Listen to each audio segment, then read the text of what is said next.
J'essaie des trucs niveau cadrage, mais je pense que c'est un peu nul. On verra en vrai. Euh, Ah, c'est bon. Du coup, bonjour. Ça a un peu éclaté comme vidéo, mais on se retrouve aujourd'hui pour une petite vidéo. Pour une petite vidéo toute simple où je vais vous parler un peu des plantes. Vous faire un petit top 5, voire même top 6, je sais pas, on verra. Vous faire un petit classement des plantes que j'aime beaucoup ces derniers temps, que je considère qu'ils sont des plantes très jolies, très faciles d'entretien et qui sont un peu sous-cotées, qui sont pas très, comment dire, qui sont pas ultra... qui sont pas basiques en fait, je sais pas comment dire. Mais on est tout le temps à parler en mode les 5 plantes pour débuter, la monstera, le pidéa, le pothos, tout ça. Et je me suis dit que ça pourrait être intéressant de montrer 5 plantes faciles pour débuter, genre 5 plantes cool, mais qui sont pas ces 5 plantes là. Donc voilà. Je sais pas si ça rend sens ou pas. Genre parce que vraiment je me pointe en mode bref, mais voilà. Cette vidéo est délicieuse. Bref, je vous laisse avec la suite et j'espère que ça va vous divertir et vous apprendre des trucs. Et voilà. Désolé vraiment, aujourd'hui je suis chaotique de fou, mais voilà. Du coup, mon petit top 5 ou 6. En première plante de ce petit classement, il y a le Bégonia maculata. Alors, vous le voyez partout dans mes stories Insta et comme fond de mes vidéos, il est là. Alors, je sais pas si je vais essayer de vous faire une focus. Petit cadeau pour tous ceux qui adorent mes problèmes de focus. Du coup, voilà, vous voyez la bête en fait, que j'ai acheté beaucoup plus petit que ça. Enfin, beaucoup plus petit. Il faisait à peu près la moitié de cette taille, de la taille qu'il a actuellement, parce qu'il a beaucoup grandi. Le bégonia, c'est une plante que je trouve plutôt facile, même si c'est pas la plante la plus facile que j'ai de toute ma collection.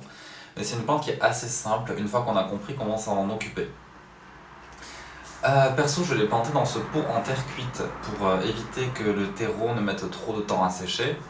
Je l'ai planté dans un mélange, encore une fois, terreau, écorce, perlite, avec un peu de sphène, il me semble. Et du coup, un substrat assez drainant, qui sèche plutôt vite. Du coup, ça évite qu'il y ait trop d'humidité qui reste dans les racines et ça évite un pourrissement des racines. Et ma foi, ça lui réussit plutôt bien parce qu'elle est en fleurs depuis... Laissez-moi réfléchir.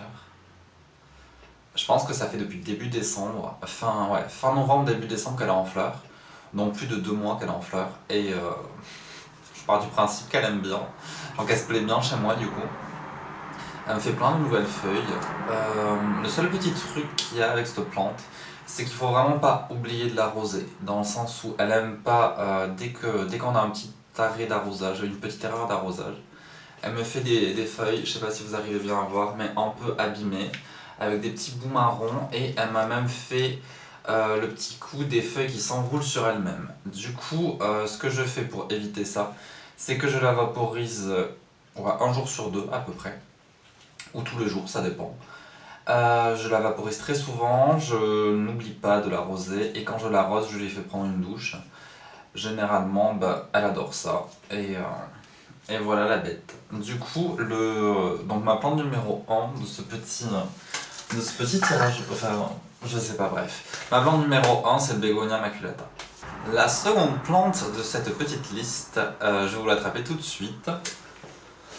Hop. En plus, vous avez vu sur mon corps de DS. C'est ce truc. Alors, je vais vous expliquer. Je sais pas si vous voyez bien, s'il y a une focus ou pas.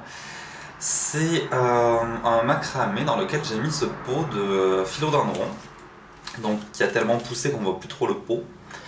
C'est un mélange de philodendron Brésil, donc celui-ci avec la petite le petit panachage au milieu, moi on dit comme ça, et du philodendron scandens normal, donc vert basique.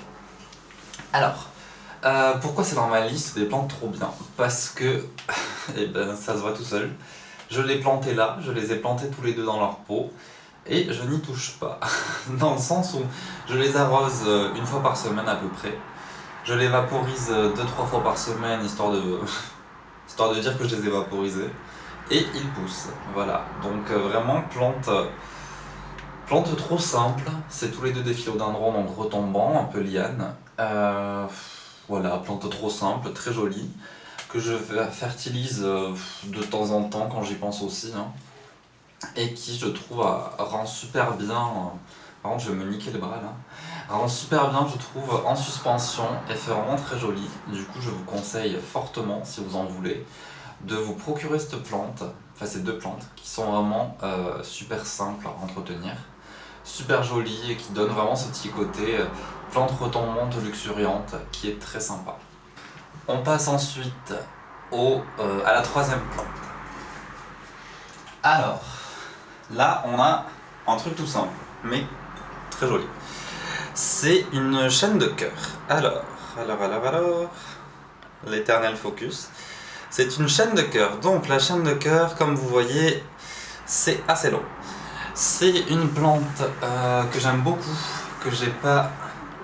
Voilà, si vous me voyez, c'est quand même mieux. C'est une plante que j'aime beaucoup. Alors, la chaîne de cœur, de son petit nom, Ceropegia woody, je sais pas trop comment ça se dit. C'est une plante de type plante grasse, succulente, qui fait ces petites... ces espèces de chapelet de feuilles qui est très décoratif, très joli. Et c'est une plante ultra facile. Je l'ai mis dans ce pot.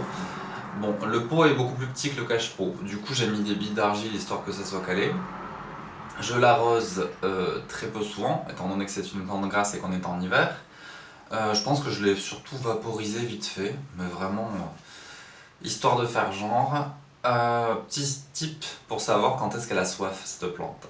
Elle a en fait, si vous voulez, les feuilles, les grosses feuilles du haut là, et même les feuilles les feuilles qui pendouillent aussi, mais surtout celles du haut deviennent un peu flétries, un peu comme une pomme qui a vieilli, c'est triste.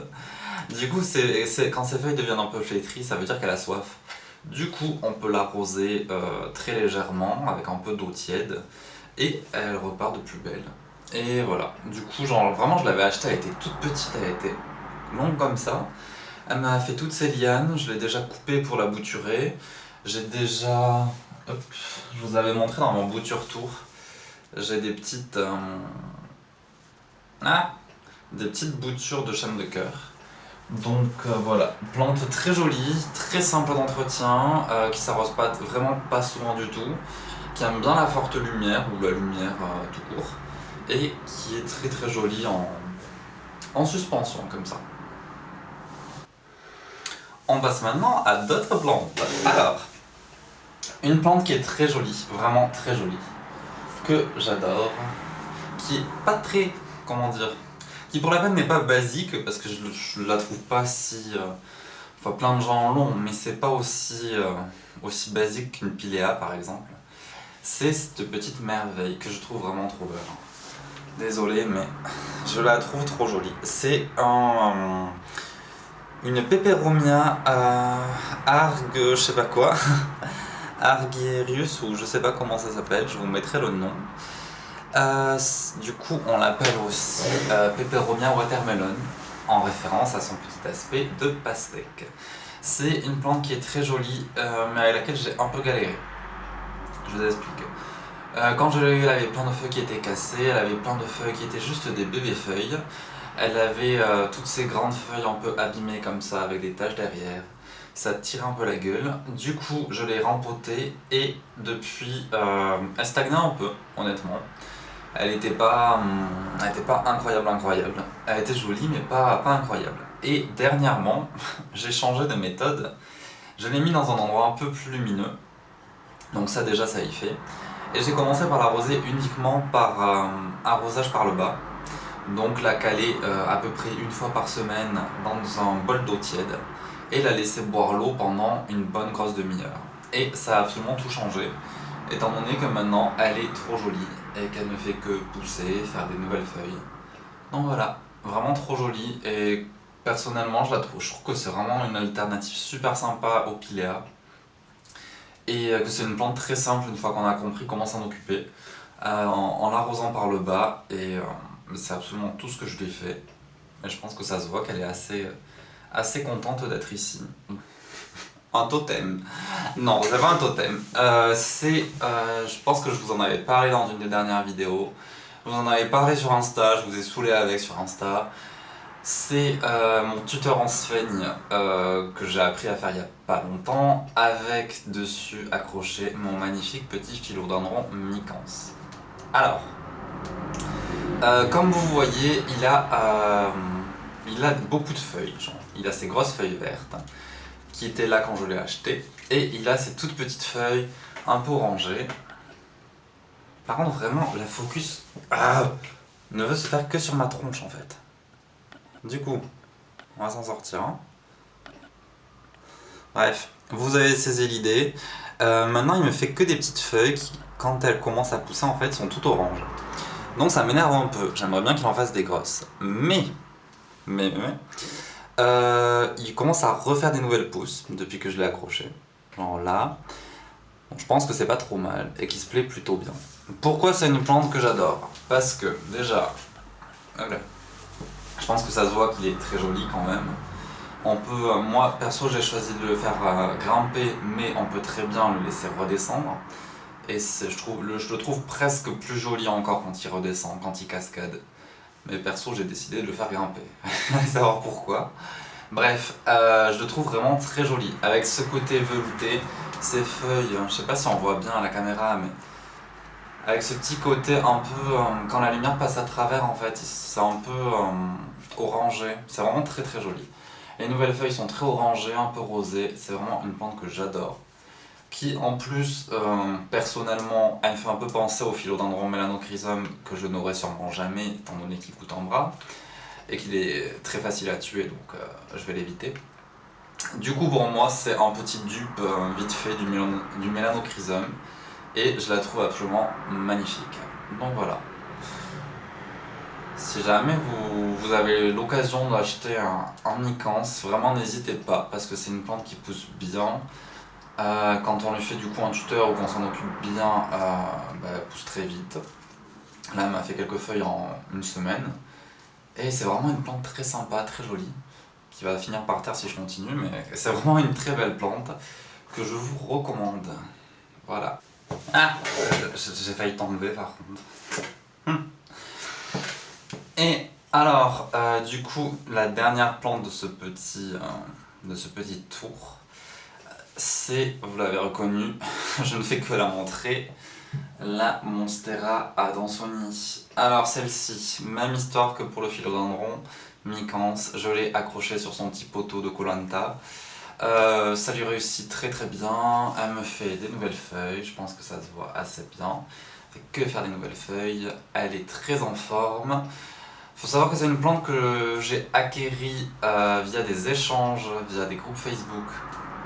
Donc j'avais fait 2 échanges de petites boutures. J'avais récupéré des trucs qui faisaient un peu la tronche, qui avaient des petites... ça c'est une des dernières feuilles d'origine, qui avait des petits trucs un peu jaunes, un peu déchirés. C'était pas de très jolies boutures, mais en la mettant avec une bonne lumière, beaucoup d'humidité, elle a fini par me faire de magnifiques feuilles, comme elle me fait actuellement. Donc c'est plutôt...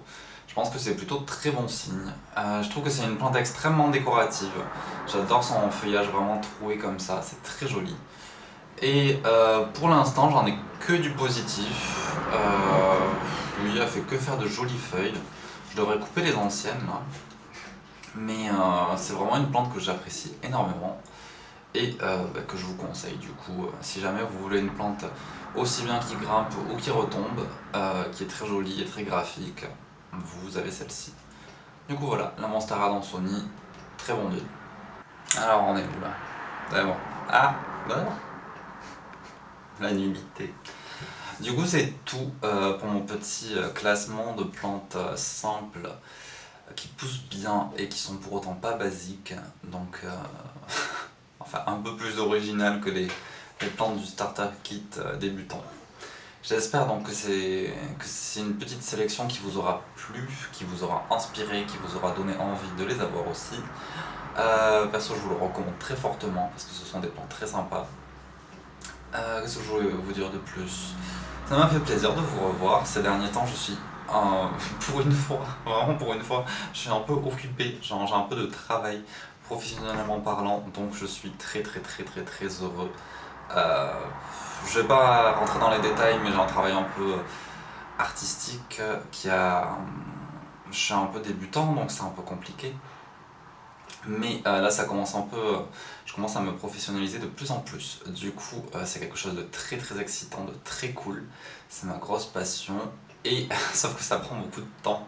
Du coup, je pense pas réussir à garder le rythme de 2 vidéos par semaine.